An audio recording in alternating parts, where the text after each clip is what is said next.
What's good, peeps? Thanks as always for passing by the channel. Much appreciated. Hit that subscribe button if you guys are new. All right, so it's looking likely that Dillian Whyte will return.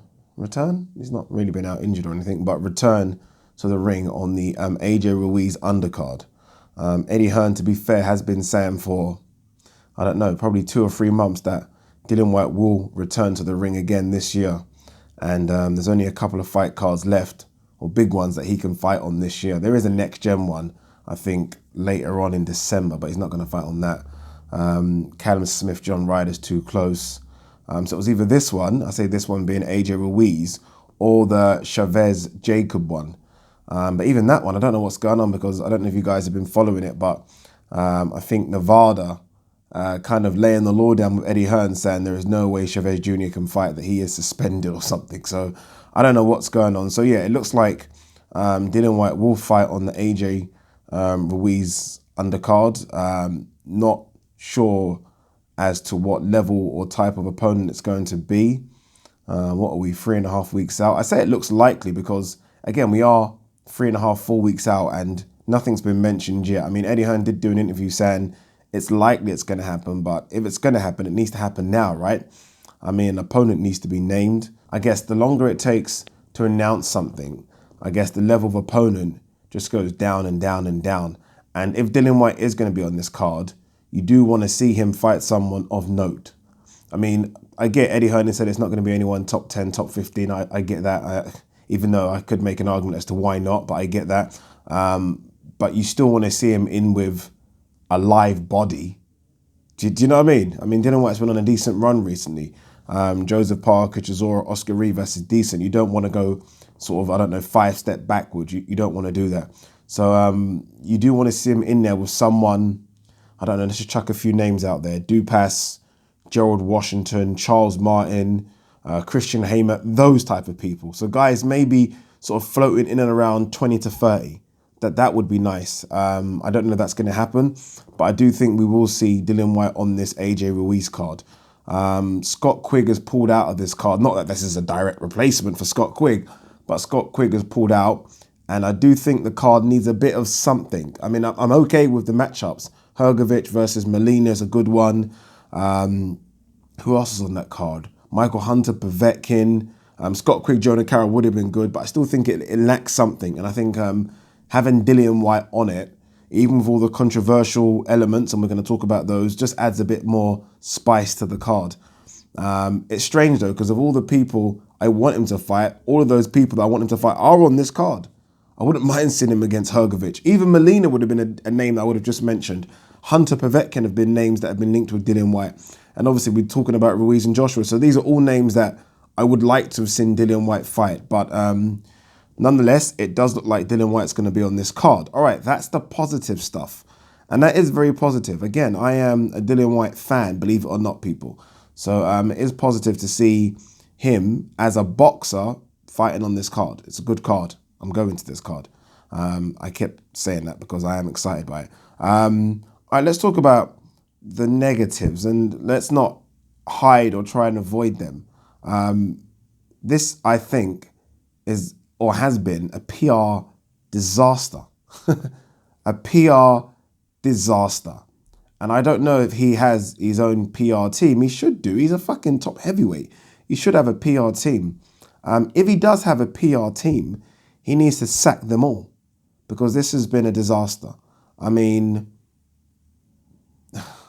I hate going on about it, so we're not going to go or delve too much into it, but you can't just avoid shit like this and then not make a statement. If Dillian Whyte comes back on this Joshua-Ruiz card without even making a statement and avoids questions or tells certain press people or YouTubers you can't ask these questions, then sorry, it's horrible. It's horrible. We need a statement of something. Eddie Hearn has said there'll be a statement. I remember him saying this back in, I think, September, that there will be a statement end of the week or so. I remember that. And I feel sorry for Eddie Hearn, because every time he says this, he maybe shouldn't say something. I think he says this to appease us. He shouldn't. There wasn't a statement. We've never had a statement. And I think it's bad. It doesn't look good. But yeah, that's all I'm going to say about it, just because I've spoken about this for so long.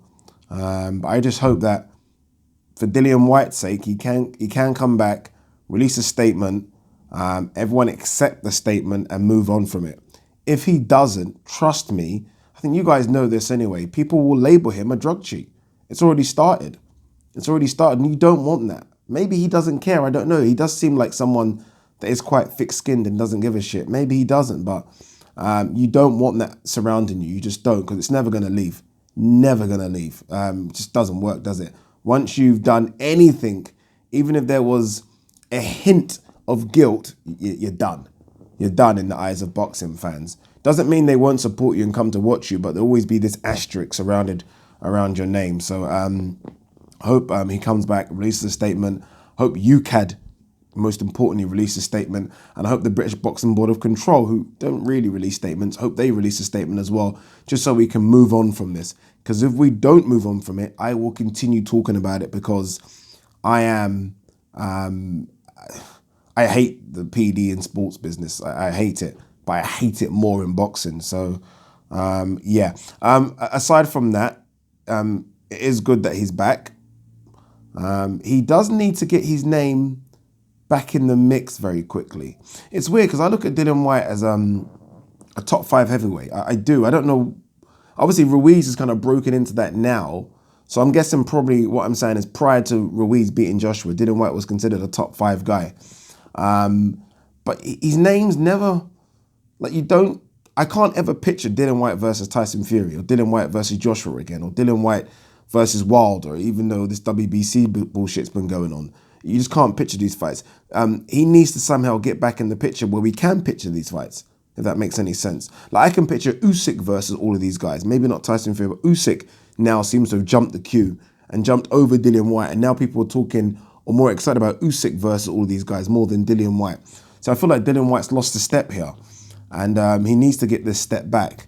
The only way he does it, obviously, is by boxing. If he can fight someone like the guys I just mentioned, Christian Hamer, Gerald Washington, Charles Martin, those type of guys, and destroy them, people will start thinking about Dillian Whyte again. Not that those guys are great, but at least people know who they are. And if he can make a statement by destroying one of those guys, people will then be excited and start talking about Dillian Whyte versus Fighter X and Fighter Y. Because right now, that's not happening. But what do you guys make of Dillian Whyte coming back? Again, not been confirmed yet, but I do think he will be fighting on that AJ Ruiz card. Happy about it? Indifferent? Can be indifferent. I was told this a few days ago. You can be indifferent. I am very indifferent. So I'm neither happy nor sad. I am indifferent, which isn't fence sitting. It's a bit different fence sitting, because I've made my points, right? People fence sit, which I hate, and they don't make a point as to why they're fence sitting. I'm not fence sitting, I'm just indifferent. If he comes back without a statement, then that indifferent is going to change drastically. But for now, I'm indifferent. Someone said I'm holding this and there's nothing in it. There is. Don't know if you can see. Look.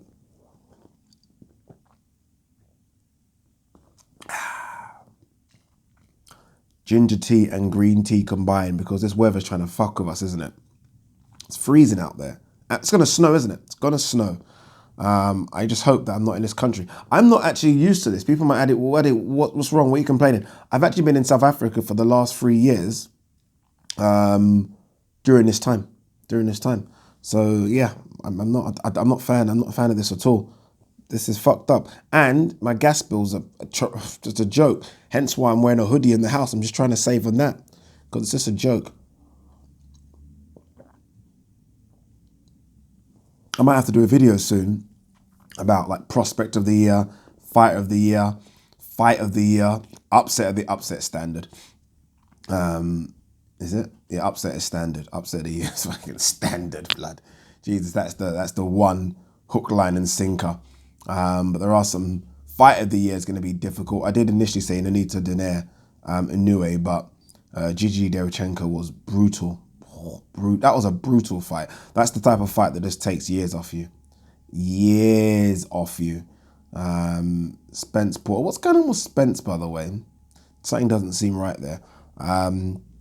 Yeah, so those are my 3. Taylor Progress was good. I think Don't know. I watched it back again the other day, and it wasn't as good second time round as it was first. Not trying to say it wasn't a good fight. It was a very, very good fight. But I'm talking about, I think, of that list, I would have it fourth of that list. That's just what I'm saying. Technically, it's a very, very good fight. Anyway, rattling on. Don't know why. Peace.